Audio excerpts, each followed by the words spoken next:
Here are some tips for moving past academic jazz playing. Whenever I hear somebody fresh out of jazz school, the first thing that pops to my mind is a lack of rhythmic diversity. People spend way too much time practicing eighth note lines and really trying to nail changes using these very square rhythms. Even if I'm playing over like a swing context, and let's say I'm just feeling a swing groove that goes like 1, 2, 3, 4, 2, 3, 4, 2, 3, and my eighth notes are here, ba ba ba ba ba ba ba ba. I want to be able to envision different subdivisions, right? I don't want all my lines to sound like.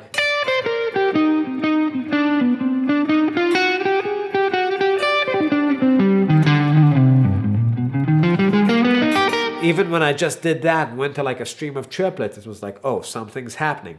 But something that I really like to do is just use some straight eighth notes sometimes to make it less square. So if I go,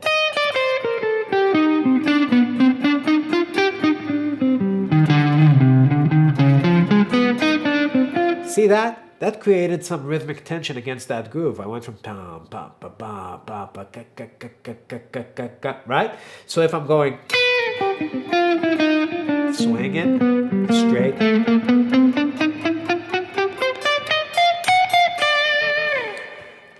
Tip 2, articulation.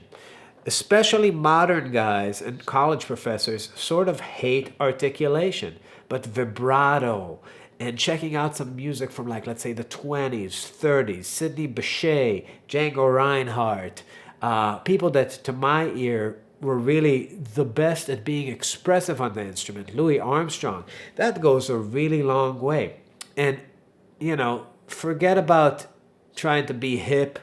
Try to play things in a way that's sort of vocal and cool, even if you're playing jazz lines. Let's say that my line is, I can really make something happen there. Right? Or,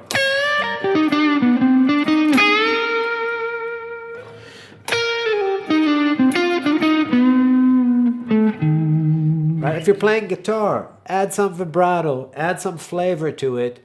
Don't be scared of it. I know that some of the guys who are really hip today do very little of that kind of stuff, but if that stuff makes the music speak to you, use it. Tip 3, don't throw in whatever harmonic device you just learned from your professor into every kind of song, right? If you're playing a love ballad from the 1930s sung by Frank Sinatra, you probably don't want Coltrane substitutions all over it, you know? If I'm playing All of Me and I'm going,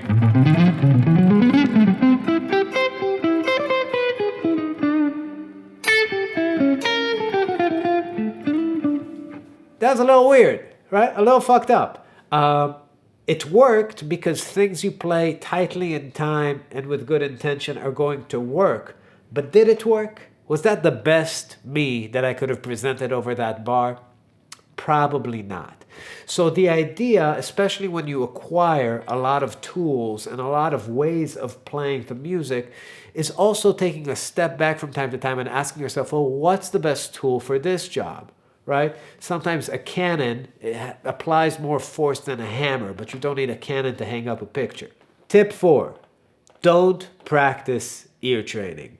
Ear training is for nerds. You do not need to sit there and recognize intervals and do, re, mi, fa, sol, la your days away. The kind of ear training you need to do is maybe transcribe some solos, be able to hear chords and find them on your instrument, be able to pick up bits of a line and put it on the fretboard and put it in your playing, sort of quickly. But there are a lot of waste of time things that you're taught in school that are purely academic and are really just busy work to keep you busy and keep you from asking questions about how you're actually going to learn this shit. And there's a lot of shit to learn. So do not waste time on solfege. Tip number 5. Don't waste your time learning how to read music and practicing your sight reading chops unless you intend to get a job reading music. Orchestras, pits, sessions, I get it. If that's how you're making your bread, fine. But if you want to, let's say, be a jazz guitarist or a fusion musician or whatever, that's a huge time suck and a lot of chops to upkeep that you end up not using. So actually spend that time practicing your technique and just getting better at your instrument, honing in on your sound, doing all that kind of stuff. Tip 6. If you find yourself in a Bach hole, get out of it. You do not need to study Bach. I don't know why, but a lot of jazz musicians just get a Bach book when they get so bored and burnt out and just sit there and read Bach and learn string shit from Bach. Climb out of the Bach hole. You don't want to be in a Bach hole. Tip number 7. Don't stay committed to the way you technically approach the instrument. Even when you're out of school, the way your teacher taught you or the way you figured out, the way you're holding your pick, the way you're holding your body, look at your favorite players and ask yourself physical question about the difference between how you're operating this machine and how they're operating this machine, and be willing to make concessions to your physical approach to the instrument.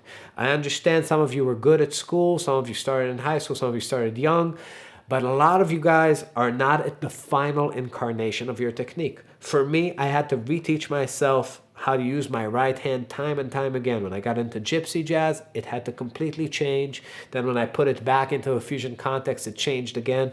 So it's an evolution, but at the helm of it, you have to be a person that's willing to let go. Okay, I hope you guys enjoyed this lesson. Please ring the bell, leave a comment, subscribe to the channel, join our Patreon, and we have a ton of content coming out, so we'll see you next time.